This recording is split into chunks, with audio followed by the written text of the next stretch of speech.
PDM की जमातें हैं, चाहे वो पीपल्स पार्टी हो, चाहे वो मुस्लिम लीग नवाज़ हो, इन्होंने जो है वो एक अपनी रिवायत जो है वो बरकरार रखते हुए और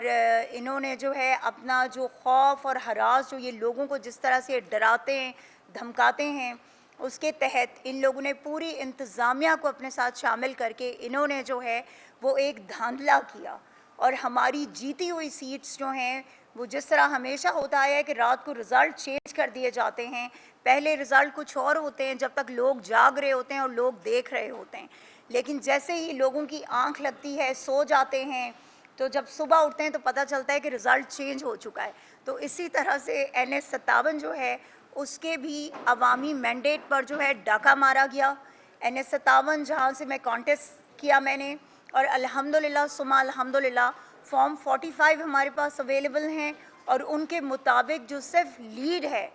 दैट इज़ 51,000 प्लस। मैं सिर्फ लीड की बात कर रही हूँ। अगर जो है लीड हज़ारों में हो, 2,000 हो, 3,000 हो, तो तब भी आप उस पर जो है वो कर सकते हैं और अगर ऐसा होता तो हमें जो है मीडिया के सामने आने की हमें ज़रूरत ना पड़ती, हम उस हार को एक्सेप्ट कर लेते। मगर बात ये है कि अगर इतनी बड़ी लीड से हम जीत रहे थे तो कैसे रातों रात जो है वो फैसले तब्दील कर दिए गए, किस तरह से ये हुआ कि आरओ ऑफिस में जो है हमें जाने की इजाज़त दी नहीं गई। एसपी फैसल और सरदार बाबर ये दोनों वो बंदे हैं कि जिन्होंने अपनी वर्दियों का इस्तेमाल करते हुए इन्होंने वहाँ से हम लोगों को, मेरे लॉयर्स साथ थे, जितने लॉयर्स मेरे साथ थे सब यहाँ बैठे हुए हैं इस वक्त, कि हम लोगों को उन्होंने आरओ ऑफिस में जाने नहीं दिया, उन्होंने जो है वहाँ से हमें ऑफिस से निकाला। इसके अलावा हमारे पास सबूत मौजूद हैं जो हम आपको फराहम भी कर सकते हैं और सोशल मीडिया पर भी वो मौजूद हैं कि जिस तरह इन लोगों ने हमारे फॉर्म 45 जो थे वो कचरे के डिब्बे में फेंके हुए थे इन्होंने, और हमने वहाँ से उठा के और हमने जो है उनकी बाकायदा वीडियोज़ बनाई हैं, हमने वो पूरे सोशल मीडिया को दी, हमने इंटरनेशनल मीडिया को दी कि ताकि लोगों को पता चल सके कि इन लोगों ने कितनी धांधली की है। तो आप लोग सिर्फ ये सोचिए कि हर प्लेटफॉर्म जो है हम इस वक्त इस्तेमाल कर चुके हैं। हम ECP में गए, जो जगह है कि जहाँ जाके आप इंसाफ के लिए आवाज़ उठाते हैं, आप मांगते हैं कि हमें इंसाफ दें, हमें हमारा हक दें, लेकिन अनफॉर्चुनेटली ECP में भी जो है उस चीज़ को जो है रद्दी की टोकरी में फेंक दिया गया, बिना हमारे आर्ग्यूमेंट सुने हुए उस केस को डिसमिस कर दिया गया। तो हमारे पास जो आखिरी हल बचता है वो यही है कि हमारे वो लोग, हमारी वो ऑनरेबल टीम्स, हमारी वो ऑनरेबल पार्टीज़ कि जिन्होंने हमारे साथ इलेक्शन कॉन्टेस्ट किया था, वो जो हैं वो हमें गवाही दें, हमारे लिए गवाही दें कि क्या हम जीते थे या फिर बैरिस्टर दानियाल साहब जो हैं वो NS-57 से जीते थे। तो उसी की एक कड़ी जो है वो रिजवान साहब यहाँ बैठे हैं जिनका ताल्लुक़ तहरीक लब्बैक से है, और मैं चाहूँगी कि वो आज आप लोगों से बात करने के लिए यहाँ पे आए हैं, वो आपको कुछ हक़ाइक़ बताने के लिए आए हैं कि ताकि अवाम का जो मैंडेट है उस पर जो डाका पड़ा है उसको जो है हम बचा सकें और पाकिस्तान तहरीक इंसाफ के नामज़द उम्मीदवारों को जिन्होंने आज़ाद हैसियत में इलेक्शन लड़ा उनको जो है उनका हक मिल सके और अवामी मैंडेट जो है वो वापस किया जा सके। जी रिजवान भाई प्लीज़। औज़ुबिल्लाहिमिनश्शैतानिर्रजीम बिस्मिल्लाहिर्रहमानिर्रहीम। ताजदार ख़त्म नबूवत जिंदाबाद जिंदाबाद जिंदाबाद। मैं चौधरी रिजवान यूनुस गुजर, नामज़द उम्मीदवार साबका NA-57, हमारे मुल्क पाकिस्तान में 8 दफ़ा 76 साल से अवामी मैंडेट को चोरी किया जा रहा था, लेकिन इस दफ़ा तो इंतहा कर दी गई कि डाका डाला गया और सरेआम काफ़ी महीनों पहले ही बताया गया कि हमारी बात हो चुकी है, हमारी बात हो चुकी है। इस दफ़ा सिर्फ NA-57 में 3 किस्म के रिज़ल्ट आ रहे हैं। हमारे रावलपिंडी के कमिश्नर साहब कहते हैं कि तहरीक लब्बैक पाकिस्तान 13 सीटों से जीत चुकी थी, उन्हें हराया गया है, जबकि दूसरा अगर रिज़ल्ट देखा जाए तो NA-45 है जिसके मुताबिक हमारी उम्मीदवार ये जो फॉर्म 45 है इसके मुताबिक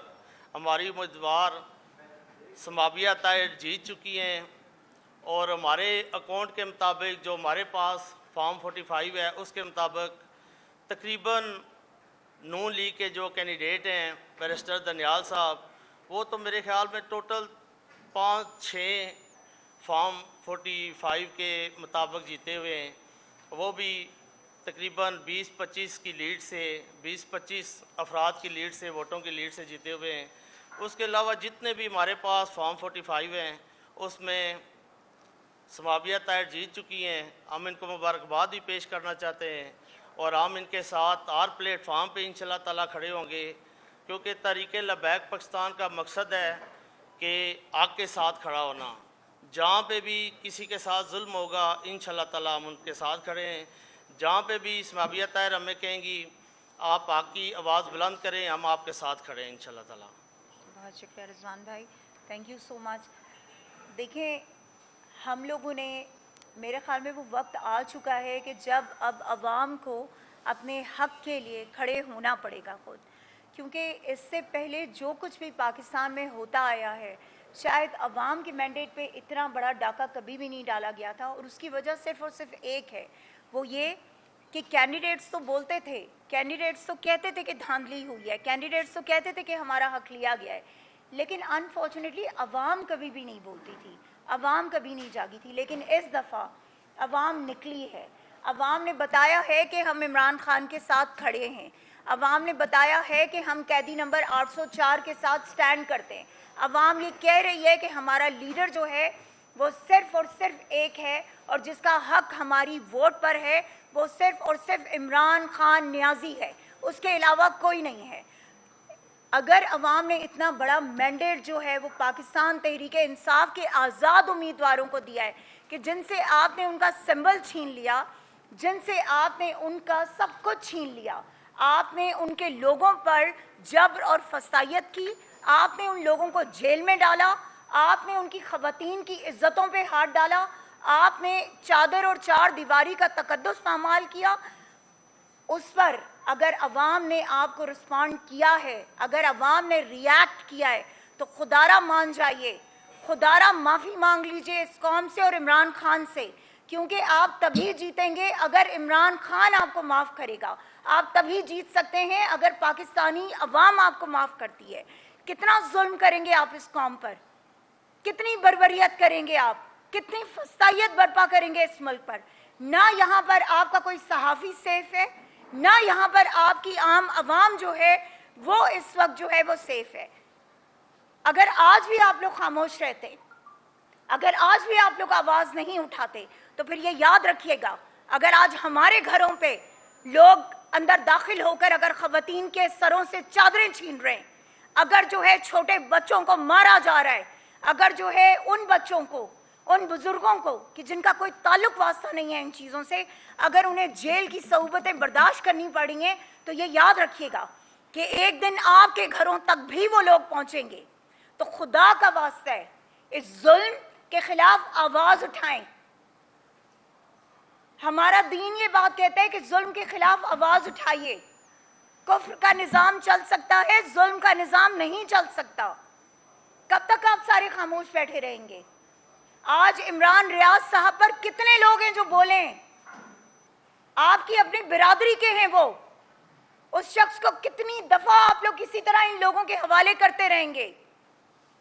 हमारा मकसद सिर्फ हमारा हल्का नहीं है, हमारा मकसद ये नहीं है कि सिर्फ NS-57 का मैंडेट चोरी हुआ है, ये आप लोगों के वोट थे। खुदारा इस पे आवाज उठाइए। हम जब सुनते हैं लोग कहते हैं हमारी फैमिलीज को खतरा है, हमारी फैमिलीज को मार दिया जाएगा, हमारे बच्चों